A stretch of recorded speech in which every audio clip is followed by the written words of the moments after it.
माधवम्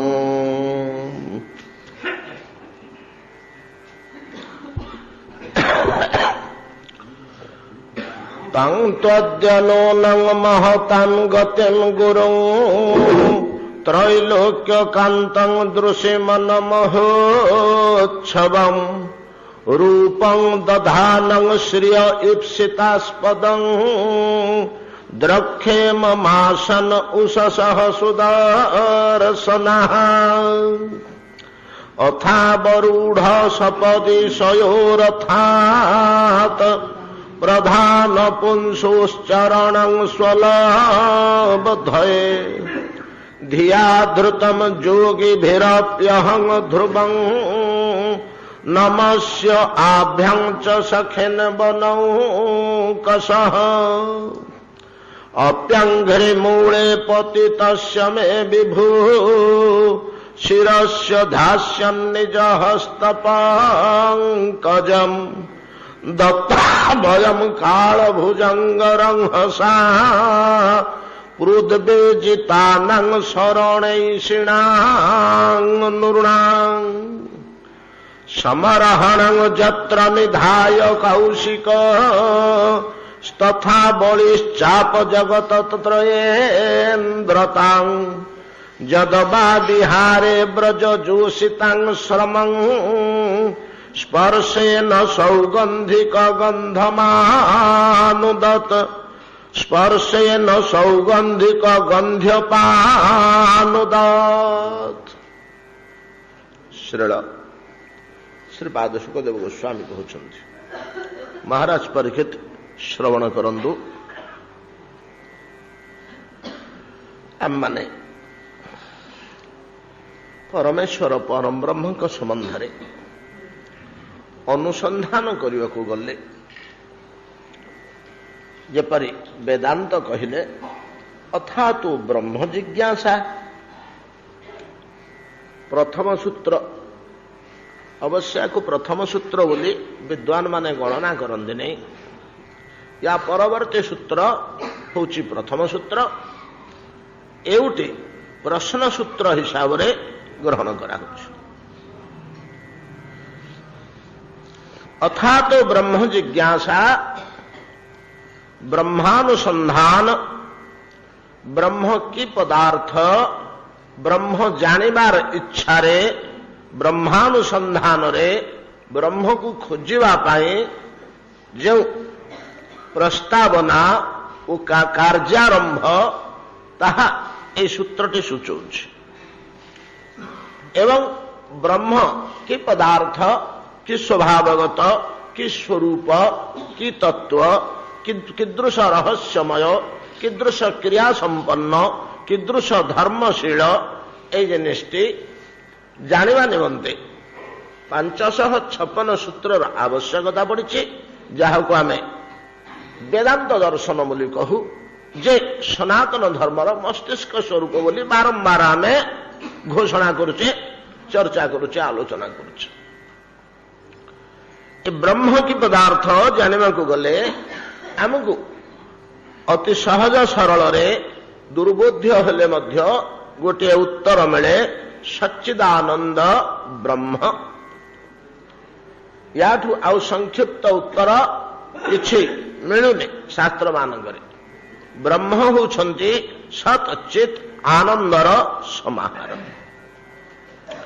सत चित आनंद तीनोटी वैदिक शब्द सत कहले कौन चित कहले कौन आनंद कहले कौन एगुड़िक आमर नित्य व्यवहार रे आसुथिले मध्य आमे तार अर्थबोध मौलिक अर्थबोध सहजरे करिपारुना विभिन्न क्षेत्र रे यार प्रयोग जनित नानाविध अर्थ व्यापक हो जाइछि आमे जे सत बोली कहू सत कथा कह सत कहबा को गले इत्यादि जो सत शब्द दे व्यवहार करू ताहा सत शब्द रु व्यवहार को आसीचे चेतना शब्द चेता शब्द चेते दे ताको टिके इत्यादि चित्त शब्द रु आसीचे ଏବଂ ଆନନ୍ଦ ଶବ୍ଦ ଆମର ଅହରହ ବ୍ୟବହାର ହେଉଛି। ହେଲେ ମଧ୍ୟ ଏ ଧ୍ୱନି ତତ୍ଵର ଲକ୍ଷ୍ୟ ବସ୍ତୁ ଏ ଶବ୍ଦ ଗୁଡ଼ିକ କେଉଁ ରହସ୍ୟକୁ କେଉଁ ତତ୍ଵକୁ ଲକ୍ଷ୍ୟ କରି କହୁଛନ୍ତି। ଆମ୍ବ ବୋଲି ଆମେ ଗୋଟେ ଧ୍ୱନି କଲୁ। ଆମ୍ବ ଆ ଏକ ଧ୍ୱନି, ବ ଏକ ଧ୍ୱନି, ଶବ୍ଦ ବିଶେଷ। ଏ ଧ୍ୱନିଟା ଆମକୁ ଗୋଟେ ବସ୍ତୁକୁ ସୂଚେଇ ଦେଲା, ଗୋଟେ ଲକ୍ଷ୍ୟ ବସ୍ତୁ, ଫଳ ବିଶେଷ ଗୋଟେ ବସ୍ତୁକୁ ସୂଚେଇ ଦେଲା। ଚନ୍ଦ୍ରମା ବୋଲି ଆମେ ଗୋଟେ ଧ୍ୱନି, ଗୋଟେ ଧ୍ୱନି ନା ଆଉ ସାଉଣ୍ଡ ଆଉ ଏ ସାଉଣ୍ଡଟା, ଏ ଧ୍ୱନିଟି ଚନ୍ଦ୍ରମା ଗୋଟିଏ ବସ୍ତୁକୁ ଆମକୁ ସୂଚେଇ ଦେଲା। ଆମର ଚିନ୍ତାଧାରା ଠିକ ସେଠିକି ପଳେଇଲା। ଚନ୍ଦ୍ରମା ବୋଲି ଧ୍ୱନିତ ହେଲା କ୍ଷଣି ଆମକୁ କଣ ଗୋଟେ ଦୁଷିଗଲା। ଆମ୍ବ ବୋଲି ଧ୍ୱନିତ ହେବା କ୍ଷଣି ଆମକୁ କଣ ଗୋଟେ ଦୁଷିଗଲା। ସେମିତି ସତ୍ କହିଲେ କଣ ଗୋଟେ ଦୁଷିଯିବା, ଶୀତ ବା ଆନନ୍ଦ କହିଲେ କଣ ଗୋଟେ ଦୁଷିଯିବା, ଆମର ଅନୁଭବକୁ ଆସୁନି। ଏଗୁଡ଼ିକ ନିଗୂଢ଼ ଶବ୍ଦ। ଯାହା ହଉ ଏଇ ସଚ୍ଚିଦାନନ୍ଦ ହଉଛନ୍ତି ଈଶ୍ୱର। ଏ ତିନୋଟି ସତ୍ତା ବ୍ରହ୍ମ ନାମକ ପଦାର୍ଥରେ ନିହିତ ଅଛି ବୋଲି ଆମର ମୁନି ଋଷିମାନେ ଗବେଷଣା କରି କହିଛନ୍ତି, ଅନୁଭବ କରି କହିଛନ୍ତି, ବ୍ରହ୍ମଦର୍ଶୀମାନେ ମଧ୍ୟ କହିଛନ୍ତି। ତାଙ୍କ କଥାରେ ଆମର ଷୋଳଣା ବିଶ୍ୱାସ ଅଛି। ମୁନି ଋଷିମାନଙ୍କର ବାକ୍ୟକୁ ସେମାନେ ତ ବହୁ ଗବେଷଣା କରିଛନ୍ତି ଏବଂ ନିଷ୍ଠାପର ଗବେଷକ। ତାଙ୍କର ତ ସ୍ୱାର୍ଥ କିଛି ନଥିଲା। ସେ ମଧ୍ୟ ନିଜ ବାକ୍ୟଟା ପ୍ରତିଷ୍ଠା ହଉ, ମତେ ଡକ୍ଟରେଟ ମିଳିଯାଉ, ଏଇଭଳିଆ କୌଣସି ପ୍ରତ୍ୟାଶା ସେମାନଙ୍କର ନଥିଲା। ତେଣୁ ସେମାନେ ଏପଟ ସେପଟ କଥା କହିବେନି, ସ୍ୱଚ୍ଛ ଅନୁଭବଟି ହିଁ ବ୍ୟକ୍ତ କରିଦେବେ। ତେଣୁ ତାଙ୍କ କଥାରେ ଆମର ଷୋଳଣା ବିଶ୍ୱାସ, ସମ୍ପୂର୍ଣ୍ଣ ଆମେ ବିଶ୍ୱାସ କରୁଛୁ ଯେ ଆମେ କଣ କିଛି ବୁଝିପାରୁନୁ। ହଉ, ଏ ଦୁର୍ବୋଧ୍ୟ ରହସ୍ୟ, ଏ ସତ୍ ଚିତ୍ ଆନନ୍ଦମୟ ଭଗବାନଙ୍କର ଯେମିତି ଏ ତିନି ସତ୍ତାରୁ ତିନି ଶକ୍ତିର ପ୍ରକାଶ ଘଟେ, ସତ୍ରୁ ଚିତିରୁ ଓ ଆନନ୍ଦରୁ ଭଗବାନଙ୍କର ଶକ୍ତିର ବିକାଶ ଘଟେ। ସେ ଶକ୍ତି ଜଗତରେ କ୍ରିୟା କରେ। ଯଦିଓ ସଚ୍ଚିଦାନନ୍ଦ ବ୍ରହ୍ମର ଅନେକ ଶକ୍ତି ରହିଛି, ପରାସ୍ୟ ଶକ୍ତି ବିବିଧୈବ ଶ୍ରୂୟତେ ସ୍ୱାଭାବିକ ଜ୍ଞାନ ବଳ କ୍ରିୟାଚ, ତିନୋଟି ରହିଛି ଶକ୍ତି। ସତ୍ରୁ ଭଗବାନଙ୍କର ବ୍ରହ୍ମଙ୍କର ଯେଉଁ ଶକ୍ତିର ବିକାଶ ଘଟେ, ସେ ଶକ୍ତି ବିଶ୍ୱକୁ ସୃଷ୍ଟି କରିଛି। ଚେତରୁ ବ୍ରହ୍ମଙ୍କର ଯେଉଁ ଶକ୍ତିର ବିକାଶ ଘଟେ, ସେ ଚେତନା ରୂପେ ବା ଆତ୍ମା ରୂପେ ସକଳ ଜୀବ ଭିତରେ ରହିଛି।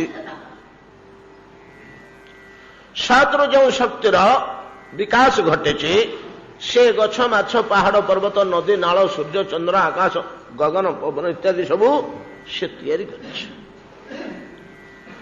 ସତ୍ରୁ ଉତ୍ପନ୍ନ ହୋଇଥିବା ଶକ୍ତି ଏଗୁଡ଼ାକ ସବୁ ତିଆରି କରିଛି।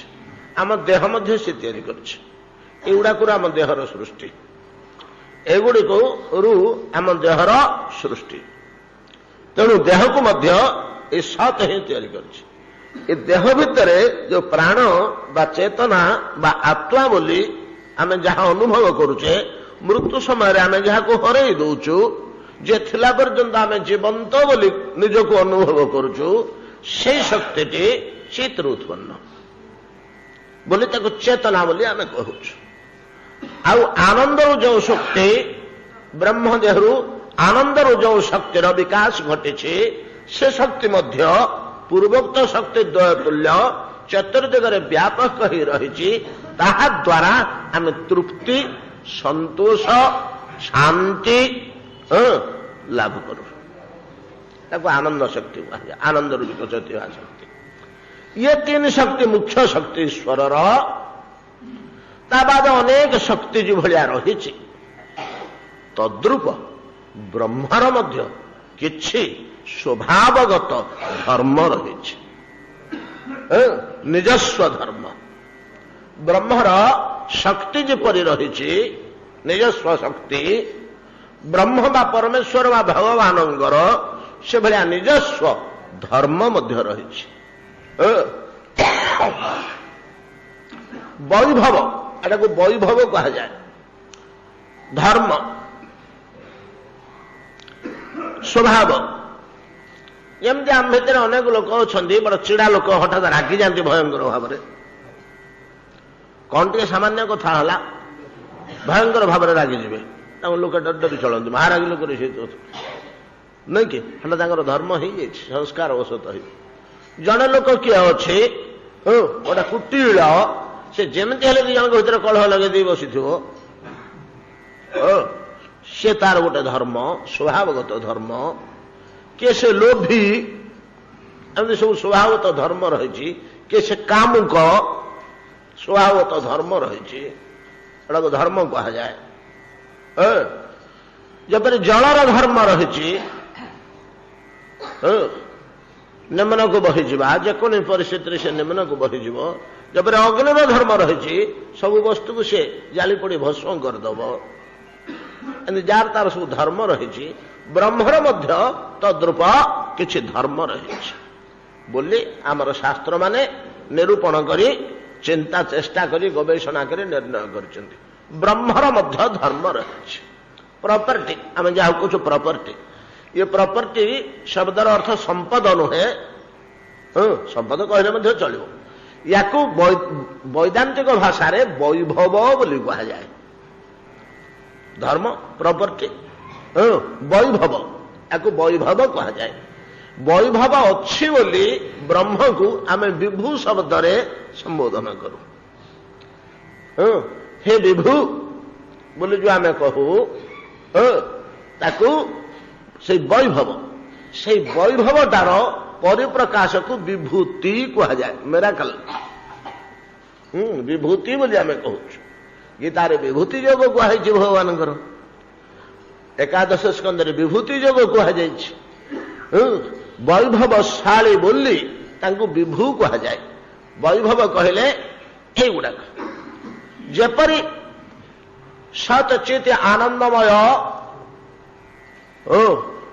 ବ୍ରହ୍ମଙ୍କର ସତ୍ ଚିତ୍ ଆନନ୍ଦାଂଶରେ ତ ତ୍ରିବିଧ ଶକ୍ତିର ଆଲୋଚନା ଆମେ କଲେ, ତଦ୍ରୂପ ସତ୍ ଚିତ୍ ଆନନ୍ଦମୟ ବିଭୁଙ୍କର, ଭଗବାନଙ୍କର ଏଇ ତିନି ଅଂଶରେ ତ୍ରିବିଧ ବୈଭବ ଦୃଷ୍ଟିଗୋଚର ହୁଏ। ଏ ତ୍ରିବିଧ ଶକ୍ତି ସତ୍ ଚିତ୍ ଆନନ୍ଦରୁ, ଏଗୁଡ଼ା ବଡ଼ ଜଟିଳ ଜିନିଷ, ଏଗୁଡ଼ା ଆମେ ଆଲୋଚନା କରୁନେ, ତ ନିଷ୍ପତ୍ତିଟା ଖାଲି କହିଦେଉଛେ। ଅନ୍ତିମ ଫାଇନାଲ ଯାହା ସେ ନିଷ୍ପତ୍ତିଟି ଦେଇଛନ୍ତି ସେଇଟା କହିଦେଉଛେ। ୟା ପରେ ଯୁକ୍ତି ବା ତର୍କ ବା ପ୍ରମାଣ ବା ପ୍ରତିପାଦନ ଆମେ କରୁନେ। ପ୍ରତିପାଦନଟା ବଡ଼ ଜଟିଳ, କଠିନ, ଆମେ ପାରିବାନି। ଏଟା ଫାଇନାଲ କଥାଟା, ଶେଷ କଥାଟି। ତ ବ୍ରହ୍ମଙ୍କର ମଧ୍ୟ ଧର୍ମ ବା ବୈଭବ ବା ସ୍ୱଭାବ ରହିଛି। ସେହି ସ୍ୱଭାବଟି ମଧ୍ୟ ଶକ୍ତି ଭଳିଆ ତ୍ରିଧା ସତ୍ ଚିତ୍ ଆନନ୍ଦକୁ ଆଶ୍ରୟ କରି ତତ୍ ତତ୍ ଅଂଶରେ ପରିପ୍ରକାଶିତ ହୁଏ ଓ ବିଶ୍ୱରେ ଅନୁଭୂତ ହୁଏ। ଭଗବାନଙ୍କର ସତ୍ ଅଂଶରୁ ଯେଉଁ ବୈଭବର ପ୍ରକଟ ହୁଏ ତାକୁ ଐଶ୍ୱର୍ଯ୍ୟ କୁହାଯାଏ। ଐଶ୍ୱର୍ଯ୍ୟ। ଚିତ୍ ଅଂଶରୁ ଯେଉଁ ଧର୍ମ ତାଙ୍କର ପ୍ରକାଶ ପାଏ ତାକୁ ଔଦାର୍ଯ୍ୟ କୁହାଯାଏ ଏବଂ ଆନନ୍ଦ ଅଂଶରୁ ଯେଉଁ ଧର୍ମର ପ୍ରକାଶ ଘଟେ ତାକୁ ମାଧୁର୍ଯ୍ୟ କୁହାଯାଏ। ଐଶ୍ୱର୍ଯ୍ୟ, ଔଦାର୍ଯ୍ୟ, ମାଧୁର୍ଯ୍ୟ।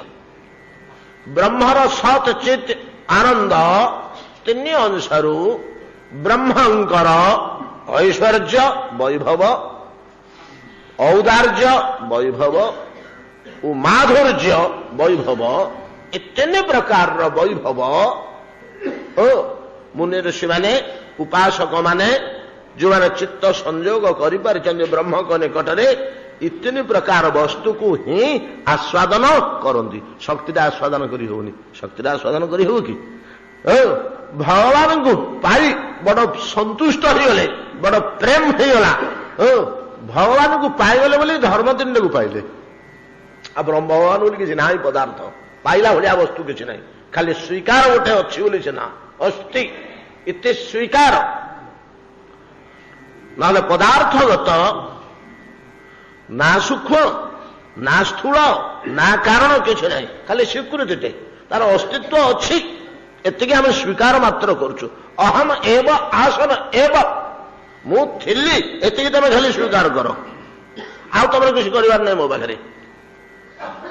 ସୃଷ୍ଟି ପୂର୍ବରୁ ମୁଁ ଯେ ଥିଲି, ଅହମ ଏବ ଆସନ ଏବ, ମୁଁ ପୂର୍ବରୁ ଥିଲି କେବଳ। ବସିଥିଲେ ନା ନା ନା, ବସିବା କ୍ରିୟା କାହିଁ ଲଗଉଛ ସେଥିରେ? ଶୋଇଥିଲେ, ଶୋଇବା କ୍ରିୟା କାହିଁ ଲଗଉଛ? ଥିଲି। କଣ କରୁଥିଲେ? ବସି ନଥିଲେ କି ଶୋଇ ନଥିଲେ କି ଚାଲୁ ନଥିଲେ ତ? ଆଉ କଣ ଗୀତ ଗାଉଥିଲେ? ନା ନାଇଁ, ଗାଇବା କ୍ରିୟା କାହିଁ ଲଗଉଛ ସେଥିରେ? ଥିଲି ତ, ଆଉ କିଛି କ୍ରିୟା ସେଥିରେ ଲାଗିବନି। ହେଲେ କଣ କରୁଥିଲେ? ନା କିଛି କରୁନଥିଲି, ଥିଲି। କଣ ଗୋଟେ କ୍ରିୟା ଯଦି ଥାନ୍ତା ଲାଗନ୍ତା, ଆମେ ସ୍ଥିତିଟାକୁ ପ୍ରତିପାଦନ କରିଦିଅନ୍ତେ ବୋଲି ଦାର୍ଶନିକ ମାନେ ସମସ୍ତେ ବଡ ରହସ୍ୟମୟ କଥା ଉପସ୍ଥାନ। ଆମେ ସେ ଭିତରେ ପଶିବା, ଗୋଟା ଜଟିଳ ହେଇଯିବ ବେଳକୁ ବେଳ, ବଡ ମିଠା ଯେ ତାକୁ ଭିତରେ ମୁଣ୍ଡ ପଟେଇଲେ ମିଠା ନା। ଦାର୍ଶନିକ ରହସ୍ୟ ସେ ଗୋଟେ ଅଲଗା ମିଠା, ଜ୍ଞାନ ରସ ସେଇଟା। ଯାହା ହଉ, ତାହେଲେ ଉପାସକ ମାନେ, ଭକ୍ତ ମାନେ, ସିଦ୍ଧ ମାନେ, ତପସ୍ୱୀ ମାନେ, ଜ୍ଞାନୀ ମାନେ ଭଗବାନଙ୍କୁ କଣ ଅନୁଭବ କରନ୍ତି? ଭଗବତ ଅନୁଭବ ହେଲା ବୋଲି ଏଇ ତିନିଟା ଜିନିଷ, ଏକ ଐଶ୍ୱର୍ଯ୍ୟ, ନହେଲେ ଔଦାର୍ଯ୍ୟ, ନହେଲେ ମାଧୁର୍ଯ୍ୟ, ଧର୍ମଟାକୁ ଅନୁଭବ କଲେ ଈଶ୍ୱର ଅନୁଭବ ହେଲା ବୋଲି ସେମାନେ ଜାଣନ୍ତି। ଯେମିତି ଆମେ ସୂର୍ଯ୍ୟଙ୍କୁ ପିଠି ଦେଖେଇ ଦେଇ ବସିଛେ ଶୀତ ଦିନେ, ମୁଁ ଆଖିରେ ଚାହୁଁଛି କି? ତାକୁ ନ ଦେଖିଲେ ମଧ୍ୟ ତାର କିରଣକୁ ଆସ୍ୱାଦନ କରୁଛେ, ଭୋଗ କରୁଛେ, ଆମର ଶୈତ୍ୟ ଦୂର ହେଲା, କିନ୍ତୁ ସୂର୍ଯ୍ୟକୁ ଆମେ ଦେଖୁନେ। ସେମିତି ବ୍ରହ୍ମ ଦୁଷେନା ତାର ଐଶ୍ୱର୍ଯ୍ୟ, ମାଧୁର୍ଯ୍ୟ, ଔଦାର୍ଯ୍ୟ ଏଗୁଡ଼ିକ ଜୀବର ଅନୁଭବ হয়। এই ବାଟରେ ଈଶ୍ୱର ଉପଲବ୍ଧି କରାଯାଏ। ଯାହା ହଉ, ଏ ଯୋଉ ଐଶ୍ୱର୍ଯ୍ୟ, ଔଦାର୍ଯ୍ୟ, ମାଧୁର୍ଯ୍ୟ, ଏ ତିନୋଟି ଶବ୍ଦକୁ ଅଳପ ଟିକେ ଆଲୋଚନା କରିବା। ଏଗୁଡ଼ା କଠିନ ଜଟିଳ ଜିନିଷ, ୟା ଭିତରେ ଆମେ ପଶିବାନି ବେଶୀ। ଦାର୍ଶନିକ ରହସ୍ୟ ଗୁଡାକ, ଐଶ୍ୱର୍ଯ୍ୟ କହିଲେ ଈଶ୍ୱର ପଣିଆ, ଚମତ୍କାରିତା କଥା, ନେଇ ଆଣି ଥୋଇ ପାରିଲା ପଣିଆ, ଯୋଉଟା ଅଲୌକିକ କଥା, ଯୋଉଟା ଆମେ ପାରିବାନି ସେ କରିଦେଇ ପାରିବେ। କେମିତି? ଐଶ୍ୱର୍ଯ୍ୟ କଣ? ହୁଏ ତା ଦେହରୁ କୋଟି କୋଟି ବ୍ରହ୍ମାଣ୍ଡ ବାହାରୁଛି, କୋଟି କୋଟି ବ୍ରହ୍ମାଣ୍ଡ ପଶି ଯାଉଛି, ଏଟା ତାର ଐଶ୍ୱର୍ଯ୍ୟ, ଈଶ୍ୱର ପଣିଆ। ସେ ଗୋଟେ ଲୋକ କୋଉଠି ଅଛି, କଣ କରୁଛି, ତାର ସତ୍ତାପେତା ଗନ୍ଧ ଆମେ ପାଉନୁ। ଇଏ କୋଟି କୋଟି ବ୍ରହ୍ମାଣ୍ଡ, କୋଟି କୋଟି ବ୍ରହ୍ମାଣ୍ଡରେ କୋଟି କୋଟି ଜୀବ, ସବୁଗୁଡାକ ସିଏ ସୁନ୍ଦର ଭାବରେ ନିୟନ୍ତ୍ରଣ କରିକି ଚଳଉଛି ଯେତେବେଳେ ଯାହା ହବା କଥା। ଏ ଚନ୍ଦ୍ରକୁ ପଚାର, ସୂର୍ଯ୍ୟକୁ ପଚାର, ଇନ୍ଦ୍ରକୁ ପଚାର, ବ୍ରହ୍ମାଙ୍କୁ ପଚାର, ସମସ୍ତଙ୍କୁ ତା ନିର୍ଦ୍ଦେଶ ଅନୁସାରେ ଆମେ ଚଳୁଛୁ। ସେ ଯେମିତି ଚଳଉଛି ଆମେ ସେମିତି ଚଳୁ, ଆମେ ମଧ୍ୟ ସେମିତି ଚଳୁଛେ, ଆମେ ମଧ୍ୟ ସେମିତି ଚଳୁଛେ। ସେ ଯୋଉ ପ୍ରେରଣା ହୃଦୟରେ ଦଉଛି ସେଆ କରୁଛେ, ଯା ପକା ତାକୁ ଯା ପଡେ, ଭିତରୁ ସେ ପ୍ରେରଣା ଦେଲା ପକେଇଲୁ, ପଳା ଦୌଡ଼ିକିରି ଏଠୁ, ଭିତରୁ ସେ ପ୍ରେରଣା ଦେଲା ପଳେଇଲୁ ଦୌଡ଼ିକି। ଏଇଭଳିଆ ଅନନ୍ତ କୋଟି ଜୀବଙ୍କ ଭିତରେ, ଏବଂ ଆମେ ଗୁହାରି କରୁଛୁ, ପ୍ରଭୁ ମୋ ହୃଦୟରେ ସେମିତି ପ୍ରେରଣା ଦଉଥ, ନହେଲେ ମୁଁ ଅଚଳ ହେଇପଡ଼ିବି, ମୁଁ କିଛି କରିପାରିବିନି।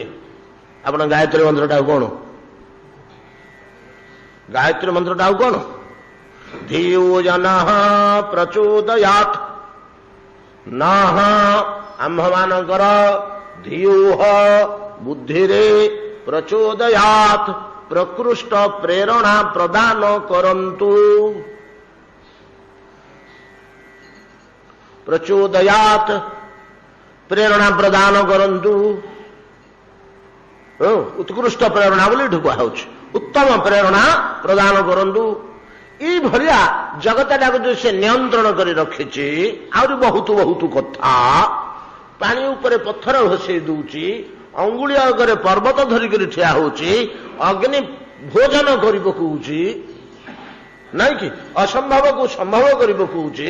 ଏଗୁଡା ହଉଛି ଐଶ୍ୱର୍ଯ୍ୟ, ଈଶ୍ୱର ଅଲୌକିକତା, ଚମତ୍କାରିତା, ଅସମ୍ଭବ ଶକ୍ତି, ଯାହା ନ ହବା କଥା ହେଇଯାଉଛି, ନାଇଁ କି?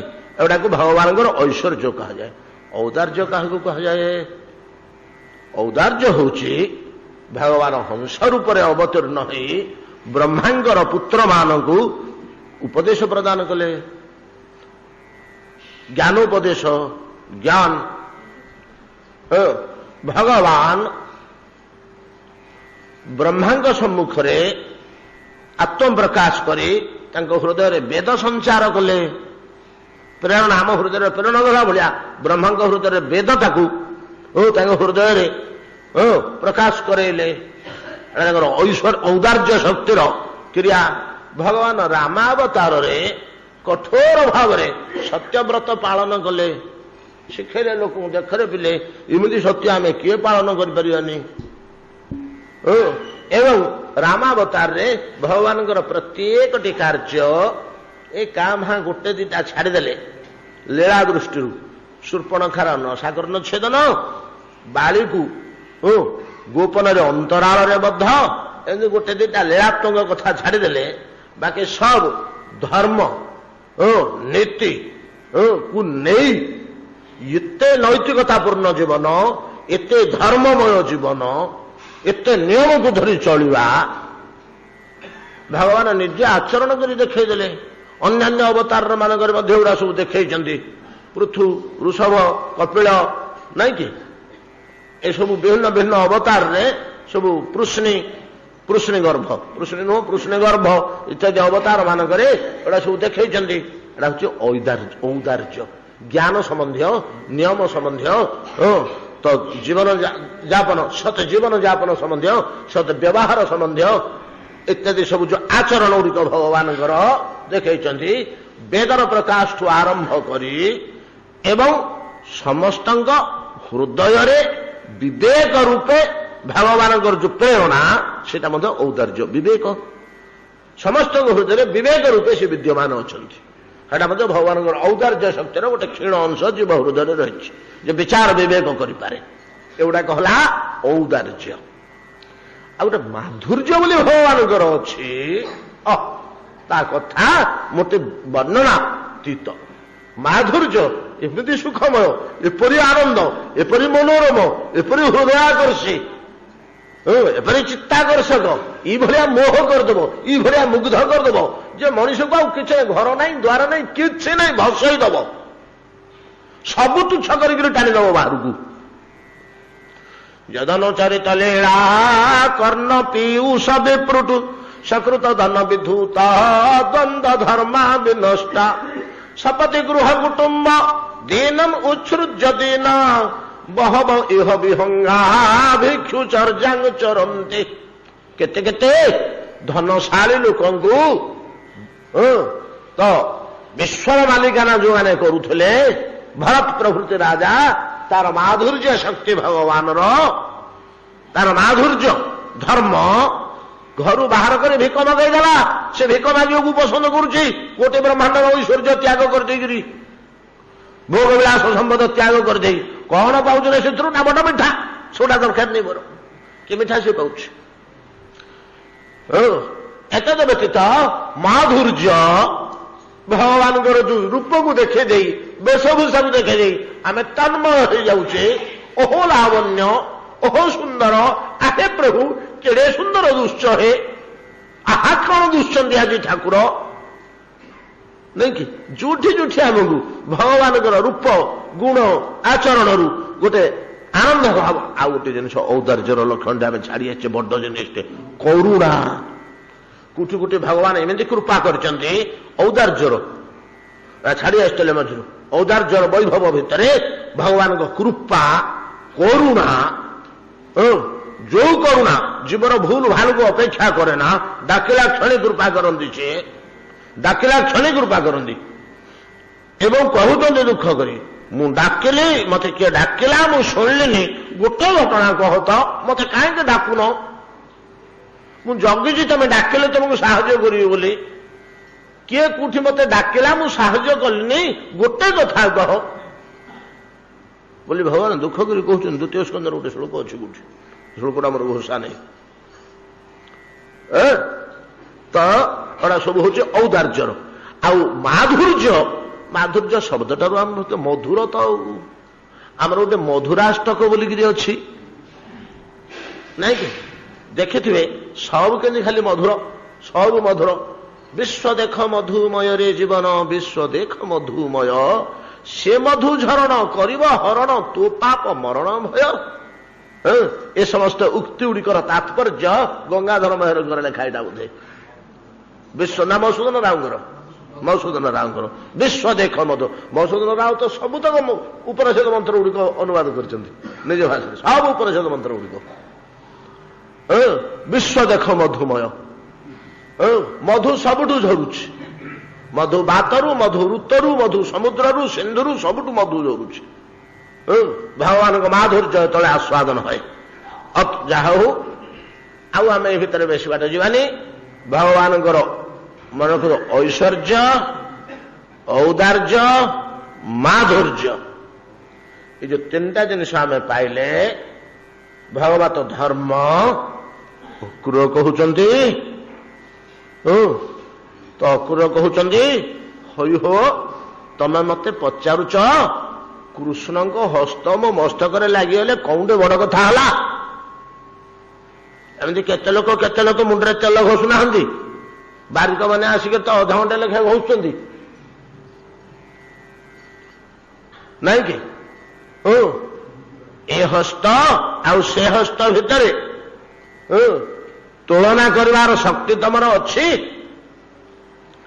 ଯେତେବେଳେ ଅକ୍ରୂର ମନେ ମନେ ଚିନ୍ତା କଲେ, ମୁଁ ରଥରୁ ଲମ୍ଫ ଦେଇ ରାମକୃଷ୍ଣ ତ ଦାଣ୍ଡରେ ଖେଳୁଥିବେ, ଛୋଟ ଛୋଟ ପିଲା ଯାଉଛନ୍ତି ଅକ୍ରୂର ଆଣିବା ପାଇଁ, କଂସ ପଠେଇ ଦେଇଛି। ମୁଁ ଯାଇ ଘର ପାଖରେ ପହଞ୍ଚିଲୁ ସନ୍ଧ୍ୟା ସମୟ, ତ ଦି ଭାଇ ଖେଳୁଥିବେ ସାଙ୍ଗମାନଙ୍କ ସହ, ମୁଁ ରଥରୁ ଲମ୍ଫ ଦେଇ ତ ଲମ୍ବ ହୋଇ ଗୋଡ ତଳେ ପଡିଯିବି। ଆଉ ଯେତେବେଳେ ମୁଁ ପାଦ ତଳେ ଲମ୍ବ ହୋଇ ପଡିଯିବି, ପ୍ରଭୁ କଣ କରିବେ?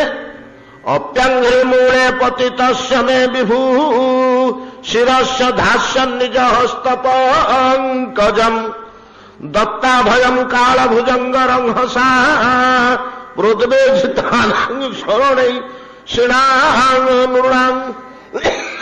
ଏ ଶ୍ଲୋକ ଆମର ସରିଛି।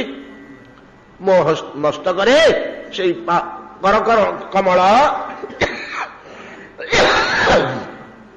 ନିଧାନ କରିବେ, ଏ କଥା କହିଥିଲେ। ଆମେ କହିଲୁ କୋଉଠି ଭାସିଗଲା? ହାତଟା ମୁଣ୍ଡ ଉପରେ ତମର ଥୋଇ ଦେବି, କୋଉଠି ହେଇଗଲା ସେଠୁ? କି ବଡ କଥାଟା କହୁଛ? ମତେ ଆମ ଗାଲରେ ତ କେତେ ଥର ସାରେ ହାତ ଥୋଇଛନ୍ତି ପାଠ ପଢୁଥିଲା ବେଳେ, ବାପା ତ କେତେ ଥର ପିଠିରେ ହାତ ଥୋଇଛନ୍ତି, ମାର ତ କେତେ ଥର ଥୋଇଛି, ଆଉ ହିସାବ କରି ହବନି। ବୁଦ୍ଧି ହେଲା ଆଗରୁ ଥୋଇଛି। ଆଉ କୃଷ୍ଣ ତମ ମସ୍ତକରେ ହାତଟା ଥୋଇଦେବେ ତ କଣଟା ହେଇଯିବ? ଆମେ ଆଲୋଚନା କରିସାରିଛେ ଏ ବିଷୟରେ। ଏଇ ଯୋଉ ପ୍ରଶ୍ନ ଆମର ଖାଲି ଛୁଆଇ ଦଉଛି ଟିକେ, ଏ ଯୋଉ ଆମର ପ୍ରଶ୍ନ, ୟା ଉତ୍ତରରେ ଅକ୍ରୂର କହୁଛନ୍ତି କଣ କହିଲ?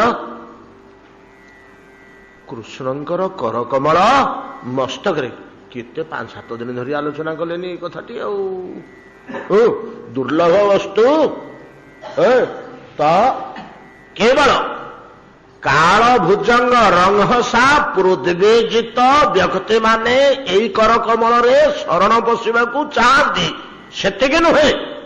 ଏଇ କରକମଳରୁ ଐଶ୍ୱର୍ଯ୍ୟ, ଔଦାର୍ଯ୍ୟ, ମାଧୁର୍ଯ୍ୟ ତିନିଟାକ ବସ୍ତୁ କେମିତି ଝରୁଛି ଏ ଶ୍ଲୋକରେ ଦେଖେଇ ଦଉଛନ୍ତି। କାଲି ଆମେ ଯୋଡ଼ିଏ ଆଲୋଚନା କରିଛେ, ଆଉ ଗୋଟିଏ ପାଦ ଛାଡ଼ି ଦେଇଥିଲେ, କାଲି ବେଳ ହେଲାନି। ବୁଝିପାରିଲେ ନା? କେମିତି ଐଶ୍ୱର୍ଯ୍ୟ ଝରୁଛି, କେମିତି ଔଦାର୍ଯ୍ୟ ଝରୁଛି, କେମିତି ମାଧୁର୍ଯ୍ୟ ଝରୁଛି। ଯୋଉମାନେ ଈଶ୍ୱରଙ୍କୁ ଉପାସନା କରୁଛନ୍ତି, କିଏ ଐଶ୍ୱର୍ଯ୍ୟ ପାଇଗଲେ, ଐଶ୍ୱର୍ଯ୍ୟ ଧର୍ମକୁ ଆଶ୍ରୟ କରି ପାଇଗଲେ ଜ୍ଞାନୀମାନେ, କିଏ ଔଦାର୍ଯ୍ୟକୁ ପାଇଗଲେ ଯୋଗୀମାନେ, କିଏ ମାଧୁର୍ଯ୍ୟ ପାଇଗଲେ ଭକ୍ତମାନେ, ନାଇଁ କି? ଏ 3 ଜଣ ଏଇଟା ପାଆନ୍ତେ ନା? ଭଗବାନଙ୍କର ଭଗବତ୍ତା ଈଶ୍ୱର ପଞ୍ଜାଟାକୁ ଜ୍ଞାନୀମାନେ ଲାଭ କରନ୍ତି। ତାଙ୍କର ଔଦାର୍ଯ୍ୟ ଅନ୍ତର୍ଗତରେ ଅନ୍ତର୍ଯାମୀ ରୂପେ, ଆତ୍ମା ରୂପେ ବିଦ୍ୟମାନ, ଏଟାକୁ ଯୋଗୀମାନେ ଅନୁଭବ କରନ୍ତି। ଏବଂ ଭଗବାନଙ୍କର ମାଧୁର୍ଯ୍ୟ ତାକୁ ଭକ୍ତମାନେ ଭୋଗ କରନ୍ତି ବୋଲି ଆମର ପୂର୍ବରୁ ନିଷ୍ପତ୍ତି ଅଛି।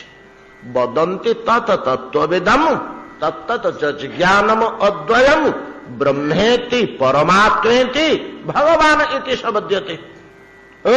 ଇଏ ହଉଛି ଶ୍ରୀମଦ ଭାଗବତଙ୍କର ସର୍ବୋତ୍ତମ ଶ୍ଲୋକ। ଏ ମୀମାଂସା ବେଦ ବେଦାନ୍ତର ମଧ୍ୟ ଦେଖିବାକୁ ମିଳୁନି। ଏଠି ସୁନ୍ଦର ମୀମାଂସା। ସେଇ ଗୋଟିଏ ଅଦ୍ୱୟ ଜ୍ଞାନ ତତ୍ତ୍ୱ ପରମେଶ୍ୱରଙ୍କୁ ନିଜ ନିଜ ପଥାନୁସାରେ ନିଜ ନିଜ ପଦ୍ଧତି ଅନୁସାରେ ଜ୍ଞାନୀମାନେ ଯୋଗୀମାନେ ଭକ୍ତମାନେ ଗୋଟିଏ ତତ୍ତ୍ୱକୁ ଉପାସନା କରନ୍ତି। କିନ୍ତୁ ଏମାନେ ଗୋଟିଏ ଗୋଟିଏ ବସ୍ତୁ ପାଆନ୍ତି। ଜ୍ଞାନୀମାନେ ଐଶ୍ୱର୍ଯ୍ୟ ଲାଭ କରନ୍ତି, ତେଣୁ ତାଙ୍କୁ ବ୍ରହ୍ମ ବୋଲି ସମ୍ବୋଧନ କରନ୍ତି। ଯୋଗୀମାନେ ଆତ୍ମାକୁ ଲାଭ କରନ୍ତି, ତେଣୁ ତାଙ୍କୁ ସେ ପରମାତ୍ମା ବୋଲି ସମ୍ବୋଧନ କରନ୍ତି। ଭକ୍ତମାନେ ଆନନ୍ଦ ଲାଭ କରନ୍ତି, ତେଣୁ ତାଙ୍କୁ ସେ ଭଗବାନ ବୋଲି ସମ୍ବୋଧନ କରନ୍ତି। ବ୍ରହ୍ମେତି ପରମାତ୍ମେତି ଭଗବାନ ଇତି ଶବ୍ଦତେ ବଦନ୍ତି ତତ୍ ତତ୍ ତତ୍ତ୍ୱବିଦଃ। ସେହି ସେହି ତତ୍ତ୍ୱବିତି ଗଣ ବଦନ୍ତି ତତ୍ତତ୍ତ୍ୱବିତମ୍ ତତ୍ତତ୍ ଯତ୍ ଜ୍ଞାନମ୍ ଅଦ୍ୱୟମ୍। ଯତ୍ ଅଦ୍ୱୟ ଜ୍ଞାନ ତତ୍ତ୍ୱ ଏକ ପଦାର୍ଥ ତାକୁ ତତ୍ ତତ୍ ତତ୍ତ୍ୱବିତି ଗଣ ତତ୍ତ୍ୱବିତିଗଣ ଐଶ୍ୱର୍ଯ୍ୟ ତତ୍ତ୍ୱବିତିଗଣ ଔଦାର୍ଯ୍ୟ ତତ୍ତ୍ୱବିତିଗଣ ମାଧୁର୍ଯ୍ୟ ତତ୍ତ୍ୱବିତିଗଣ ତ ବ୍ରହ୍ମ ପରମାତ୍ମା ଓ ଭଗବାନ ବୋଲି ତିନି ପ୍ରକାର ନାଁ ଦିଅନ୍ତି। ଗୋଟିଏ ତତ୍ତ୍ୱ କିନ୍ତୁ ଗୋଟିଏ। ଯାହା ହଉ ତାତ୍ପର୍ଯ୍ୟ ଆମେ ବୁଝିଲୁ ଏ ଶ୍ଲୋକରୁ ଯେ ଉପାସନା କାଳରେ ଆପଣ କହିଲେ ଗୋଟିଏ ବାଟରେ ଯିବେ। କାହିଁକିନା ଏଇ ପଥ ଗୁଡାକ ଏଡ଼େ ବ୍ୟାପକ ଯେ ଯୋଡ଼େ ତିନିଟା ପଥରେ ଏକା ବେଳକେ ଯାଇ ହବନି। ଯୋଡ଼େ ତିନିଟା ପଥରେ ଏକା ବେଳକେ ଯାଇ ହବନି। ଗୋଟେ ପର୍ବତର ଚୂଡ଼ାକୁ ଚାରି ଦିଗରୁ ଚାରିଟା ରାସ୍ତା ଅଛି। ଆପଣ କୋଉଟା ହେଲେ ଗୋଟାକରେ ଯିବେନି। ଆଉ ଦିଟା ପଥରେ ଗୋଡ଼ ଦେଇକି ଯାଇପାରିବେ? ଏଇ ବାଟରେ ଗୋଟେ ଗୋଡ଼ ଥିବ, ସେ ବାଟରେ ଗୋଟେ ଗୋଡ଼ ଥିବ, ଯାଇପାରିବେ? ପର୍ବତଟା ପରା 5 କିଲୋମିଟର କି 7 କିଲୋମିଟର ଦୂରରେ ଆଉ ଗୋଟେ ପଥ ରହିଲା। ଗୋଟିଏ ପଥରେ ହିଁ ଯିବାକୁ ହୁଏ। ଯୋଉ ପଥରେ ଯିଏ ଯାଏ ଜ୍ଞାନୀ ଯୋଗୀ ଭକ୍ତ ବୋଲି ସେମାନଙ୍କୁ କୁହାଯାଏ। ତ ଏ ତିନୋଟି ହିଁ ପଥ ଈଶ୍ୱରକୁ ଉପଲବ୍ଧି କରିବା ପାଇଁ ତିନୋଟି ହିଁ ପଥ, ନ ଚତୁର୍ଥ। ଅନେକ କହନ୍ତି ଗୋଟେ କର୍ମଯୋଗ ବୋଲି ଅଛି।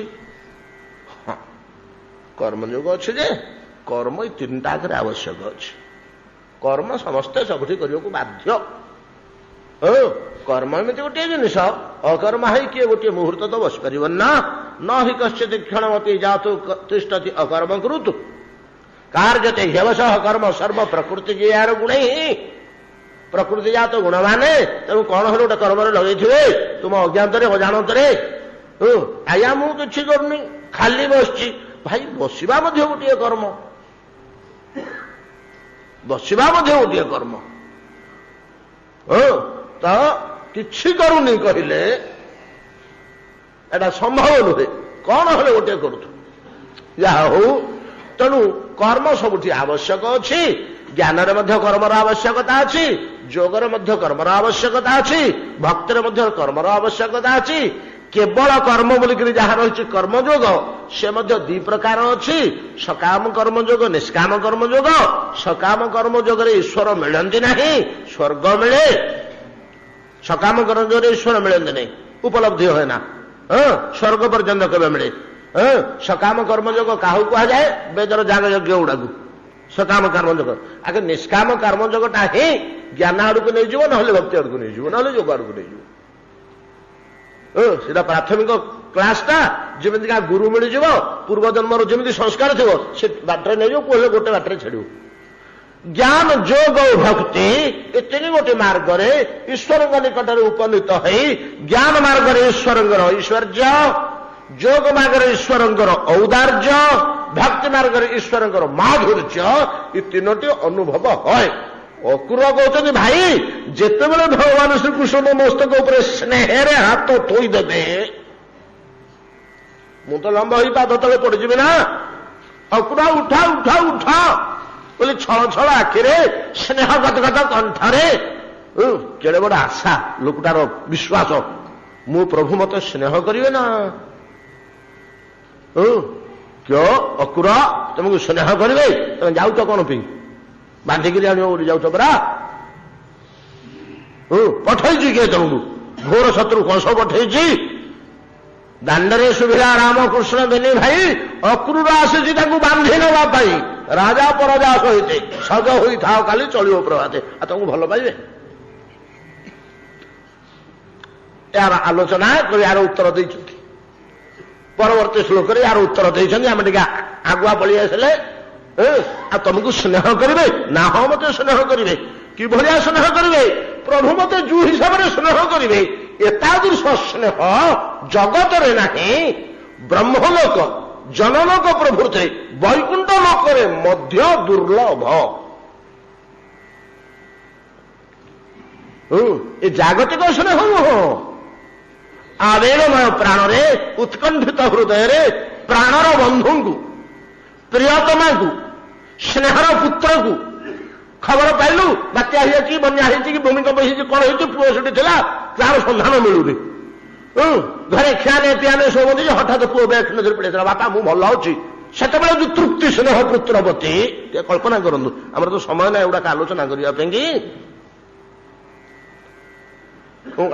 डिटेल भितर पशि गोटा तो मनस्तात्विक जिनिस भाया जिनिस या भितर पशिक तो आम भोग करने आमको बेल नहीं तो एतादृश भाव में जो सांसारिक स्नेह ममता आवेग उत्कंठा प्रेम प्रीति रही गोटा तुच्छ प्रभु मत जी परिमाण स्नेह करेंगे श्रद्धा करेंगे मो हस्तक मस्तक हाथ थोई जो आउंशी देवे अकुट उठ उठ वैकुंठीय प्रेम प्रीति स्नेह श्रद्धा अपेक्षा आउ उच्च कोटिर वस्तु मु पाइबी ये दृढ़ विश्वासटा अकुटर मन में अच्छी जतिओ बांधी आने जाऊँगी शत्रु रूपे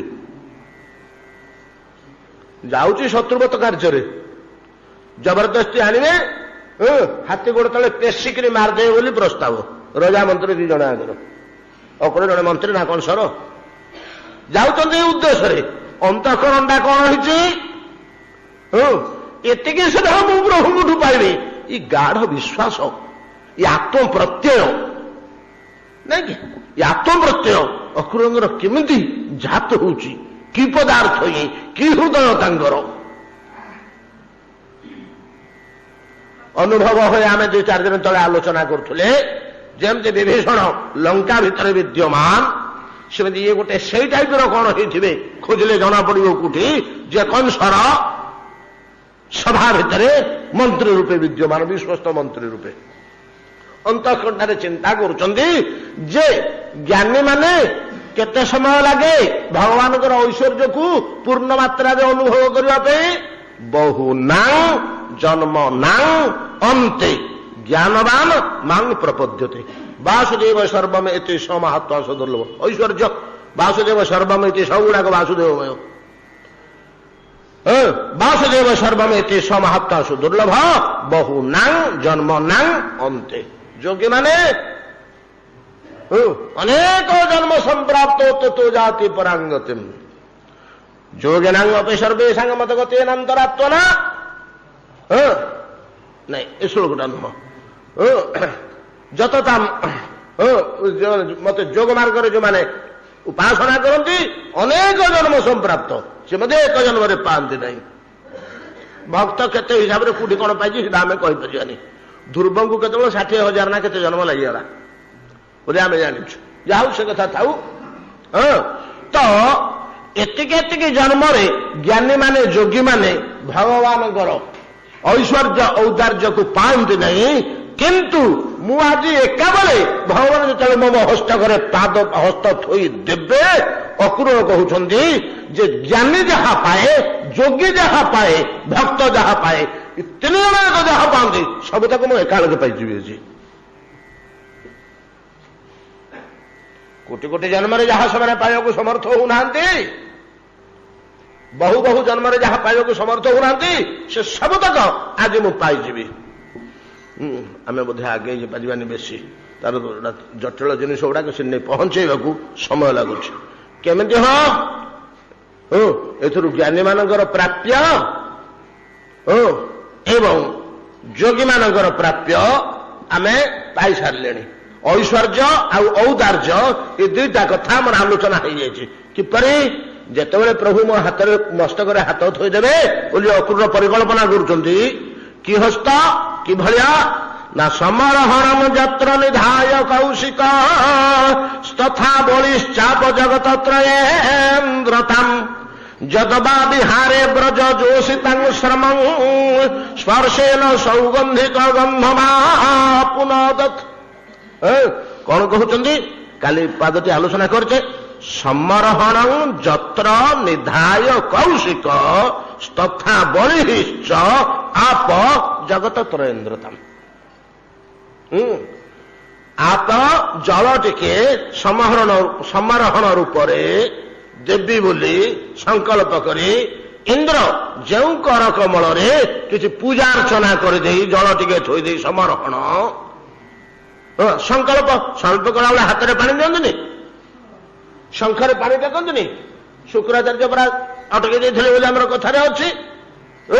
ତ ଭଗବାନଙ୍କ ପାଦରେ କର କମଳରେ ଯେଉଁ ହସ୍ତରେ ଜଳ ଟିକେ ସଂକଳ୍ପ କାଳରେ ପ୍ରଦାନ କରି ମୁଁ 1 ବର୍ଷ ପର୍ଯ୍ୟନ୍ତ ବିଷ୍ଣୁ ଉପାସନା କରିବି ବୋଲି ସଂକଳ୍ପ କଲା କାଳରେ ଇନ୍ଦ୍ର ଜଳ ଟିକେ ଦେଇଥିଲେ ଯେ ଜଗତ ତ୍ରୟେନ୍ଦ୍ରତାମ୍। କାଲି ଆଲୋଚନା ହେଇଯାଇଛି ଡିଟେଲ।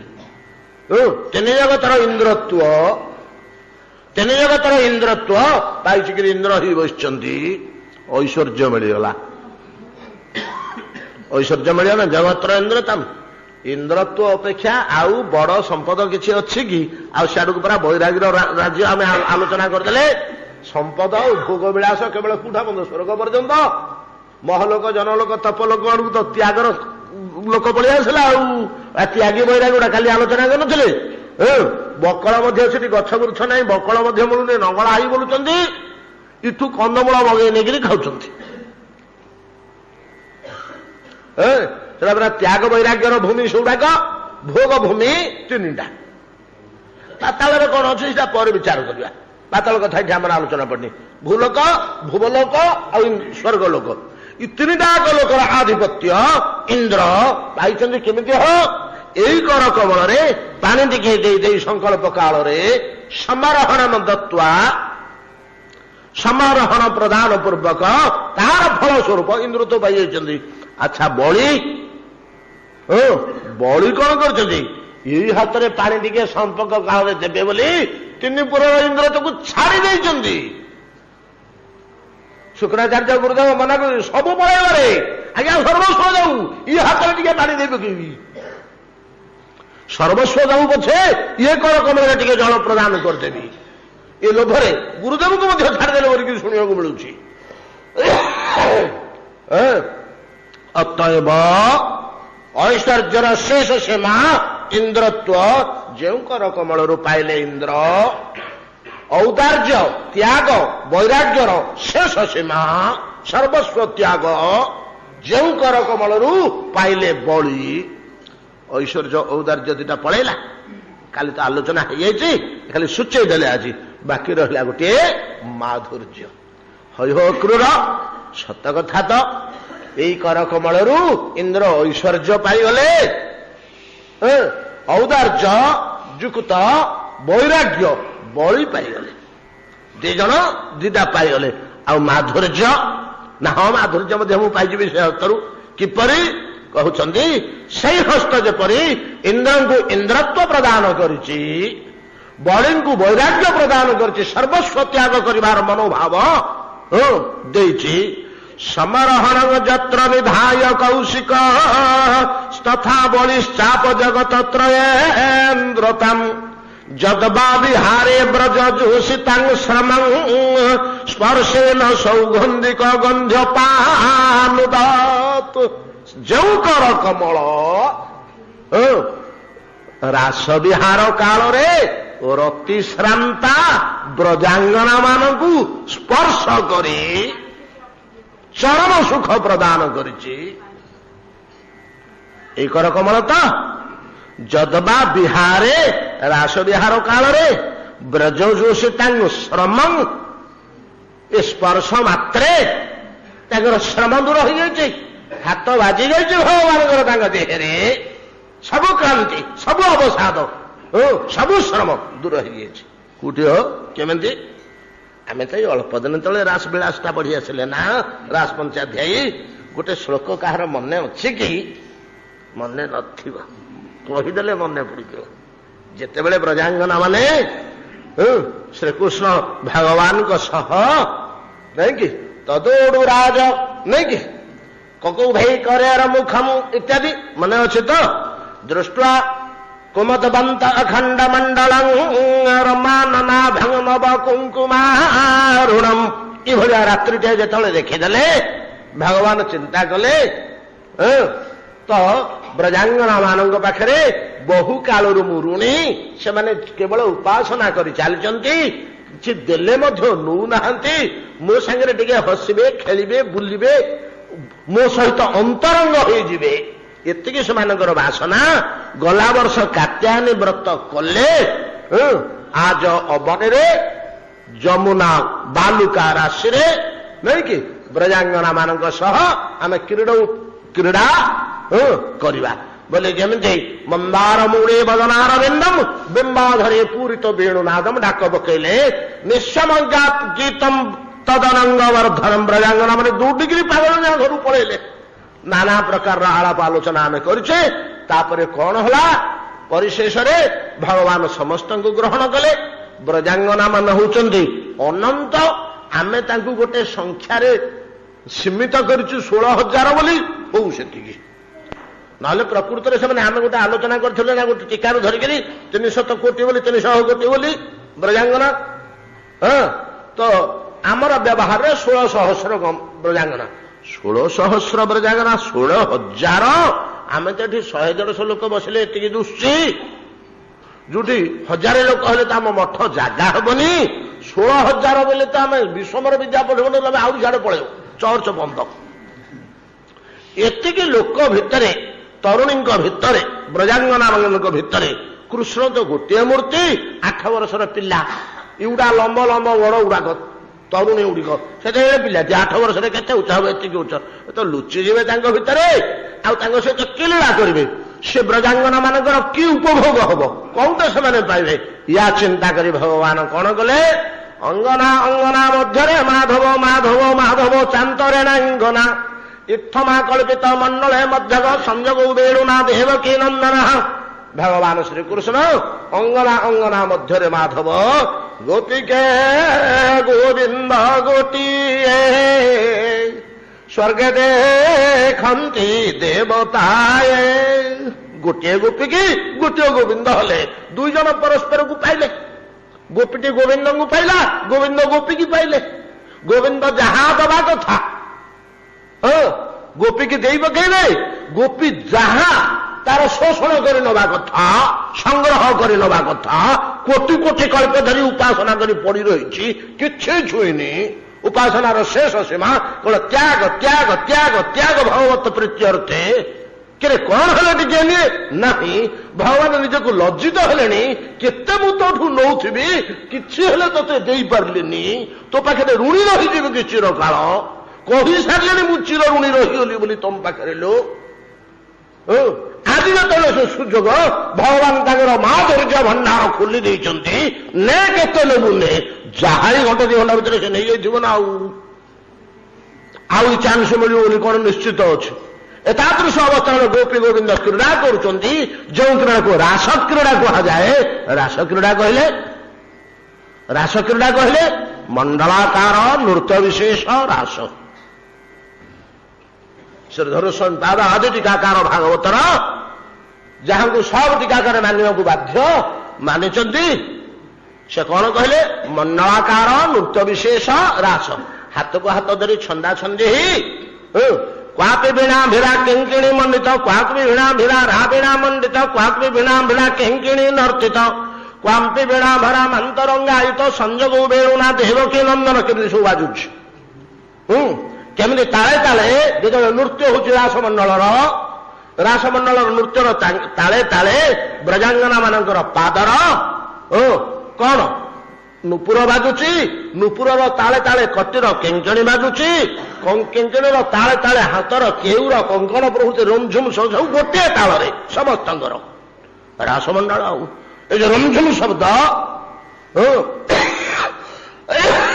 एवं ये सबुड़िक मिशी वीणार झंकार सृष्टि होछि क्वापि वीणा भिरा रा वीणा कंपित क्वापि वीणा भिरा केंकिणी नर्दित नुपुर केंकिणी कंकण केउर नुपुर हार गोटे ध्वनि समस्ते एक समय सब पाद चलुची हाथ चलुची जो अपूर्व अद्भुत शब्द सृष्टि होचे गुंजरण जोटा वर्णनातीत अपार थिब अजागतिक एतादृश रास मंडल भितर नाची नाची नाची नाची नाची प्रलोभन आउ बाह्य ज्ञान अच्छी कि ब्रजांगन मानकर आउ से बाह्य ज्ञान अच्छी मु किए कौन कोठी अच्छी कौन करुच्ची ये चेतना अच्छी बुद्धि अच्छी विवेक अच्छी से कु मोहर बुड़ी जाइछन्ति कौ निशारे गड़ी जाइछन्ति कौ अवस्था अच्छी किछि चेत नहीं अनंत कोटि ब्रह्मांड नाथ मुक्त प्राण से नचई दौची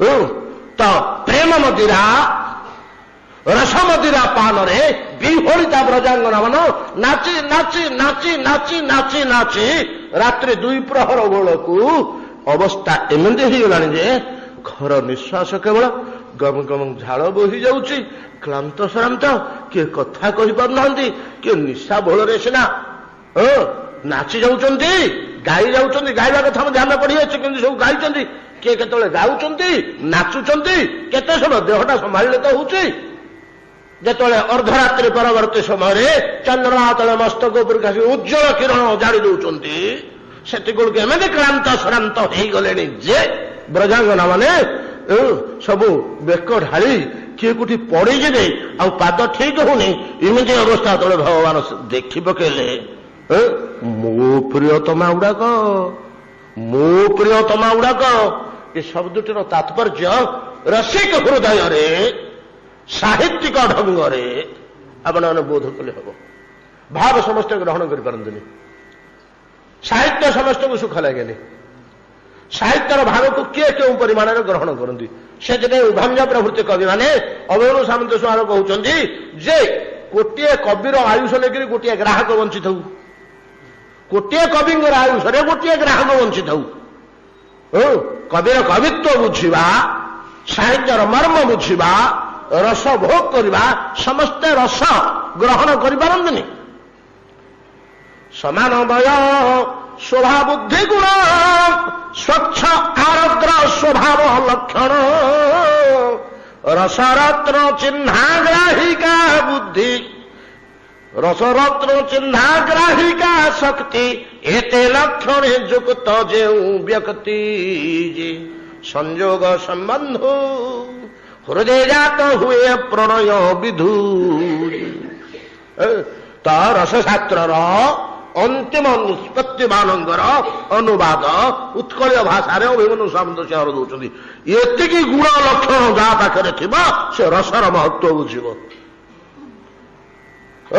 रस रत्न रस एक रत्न चिन्हले तो हूँ रत्न को चिन्हले तो हूँ किए चिन्ह बम्बे में बस जहुरी मैंने गोटे गोटे रत्न को देखले कहते भाई यहाँ मूल्यांकन करें अमुक जहुरी पाखु जाटा धर कि गोटे दुर्लभ जिनिस रत्न टे रत्न मानकर मूल्यांकन चिन्हती केवल जहुरी मैंने आम जापर से मैंने से एका भाया जोड़े दुष्टी आम नहीं गलु से गोटा कहला 450 टका हम दब बोले दियो ना जा एड़ा ना रखी अरे भाई 500 टका दे ना 460 तो देवी मूल्य ना आउ गोटे रत्न देखला 6 लक्ष देवी दब ना देवी आउ लक्ष देवी 7 कि आमको देखला एका भाया दूसरी गोटे 450 गोटे 7 लक्ष दब बोली कहले से चिन्ह जहुरी जपर रत्नर महत्व को अनुभव करें लक्षण बान व्यक्ति जदि हृदय रस रत्न चिन्हा ग्राहिका शक्ति थाए तेरे से रसर मूल्य बुझे भगवान तो देखिए कहले मो प्रियतमा मैंने सेमती क्लांत श्रांत कंपित हृदय थरिलानी गोड़ हाथ मुह मलिन पड़गलानी मुह सुखीगलानी श्रांत होगलानी क्लांत होगलानी से भगवान कौन कले सुखदेव गोस्वामी गोटे श्लोक कहते तासांग रति विहारीण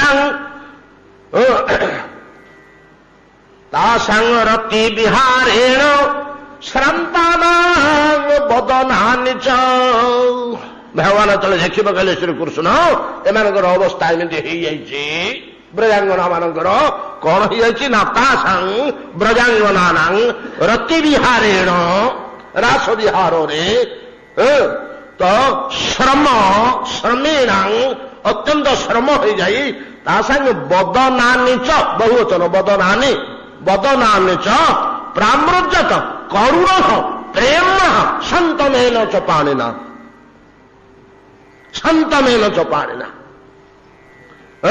कौन कले भगवान श्रीकृष्ण जिते ब्रजांगन मान को ये अवस्था देखिले क्रांत श्रांत अवस्था आउ सही पारे मो प्रियतमा माने सेमती दुख पाँच आहा केते झाड़ बोही जाऊँगी केमिति निश्वास संशु हो मारुंच आखि खोली पारना मुह मलिन हो जाए हसी पारना ढल ढल आखिरे चाहूंट बेक मुंड सीधा करने को बल नहीं एत क्लांत श्रांत हो जाती भगवान को भारी बाधिगला कथाटा ब्रजांगना मानक शांत अवस्था गोटे देखी भारी बाधिगला करुण प्रेमणा जेमती हृदय करुणा आसीगला से अवस्था देखी गभीर प्रेम से प्रति गभीर प्रेम प्रामृजत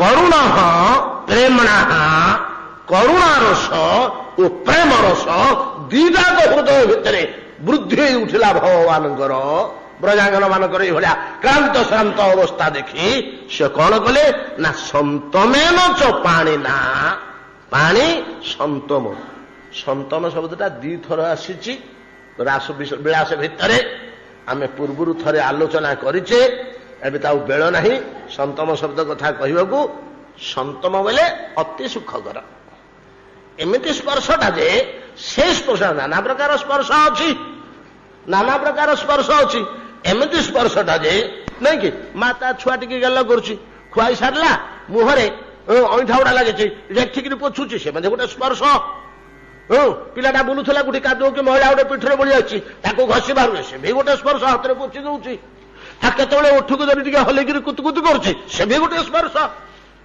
नानाविध स्पर्श अच्छे तो संतमेन च पाणिना परम सुख प्रदानकारी पाणी संतम अत्यंत सुख प्रदानकारी पाणी दुई हाथ रे भगवान श्रीकृष्ण ब्रजांग सबु गोपी पाखे तो गोटे गोविंद सबु गोविंद माने निज निज गोपी मानकर मुह को दुई हाथ रे ता संग बदनानि च प्रामृजत दुई हाथ रे पोछि पकेले मुह को झाड़ पोछि पकेले निजर वस्त्र ब्रजांगना मानकर मुह को पोछि पकेले संतमेन च पाणिना से पोछाटा कि भलिया थिला ना गभीर प्रेम और अत्यंत करुणा रस युक्त होता तासां रति विहारेण श्रमेण बदनानि च प्रामृजत मार्जन कर पकेले प्रामृजत करुण प्रेम संतमेन च पाणिना जो हस्तरे भगवान ब्रजांगन मान मुह को स्नेहसिक्त भाव क्रांता श्रांता ब्रजांगन मान मुह को पोछि देते कि सुखटे मिली से तले ब्रजांगना मान हृदय अच्छी तो अनुभव करंतु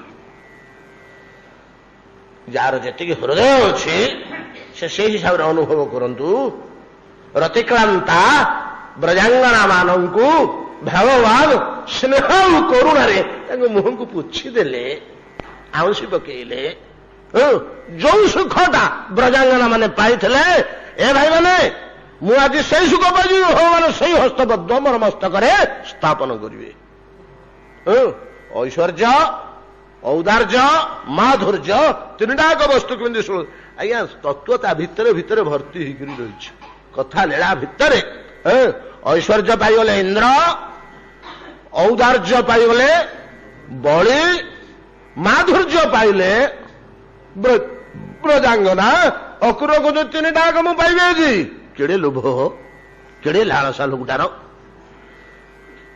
समारोहण जत्र निधाय कौशिक तथा बलिश्चाप जगत त्रयेन्द्रतम जदबा विहारे ब्रज जोषितं श्रमं स्पर्शेन सौगंधिक गंध्यपानुदत आउर टिके रहीगला कौन सौगंधिक बोली सब दुटे बाहर जाऊ आउ समय नहीं आसंता काली देखा आज टी शीघ्र सारदा बोलते 5-10 मिनिट डेरी है भल लगुन टे क्लांत श्रांत लगुला एति भागवत विश्राम करंतु आसंता काली देखा दामोदर अष्टक श्री श्री दामोदराष्टकम श्री श्री दामोदर देवाय नमो नमः। अरे ए पिले निकाय केशव କିଛି ହଉନି କହିଲେ କେତେ ରଡ଼ିବା।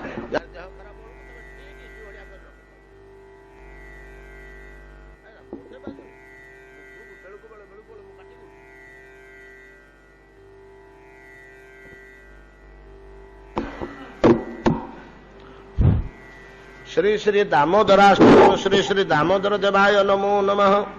नमामेश्वरं सच्चिदानन्दरूपं लसत्कुण्डलं गोकुले भ्राजमानं यशोदाभियोळुखलाधावमानं परामृष्टमत्यन्ततद्रुत्य गोप्या रोदन्तं मुहुर्नेत्रजुग्मं मृजन्तं करम्भोजजुग्मेन शतङ्कनेत्रं मुहुश्वासकम्प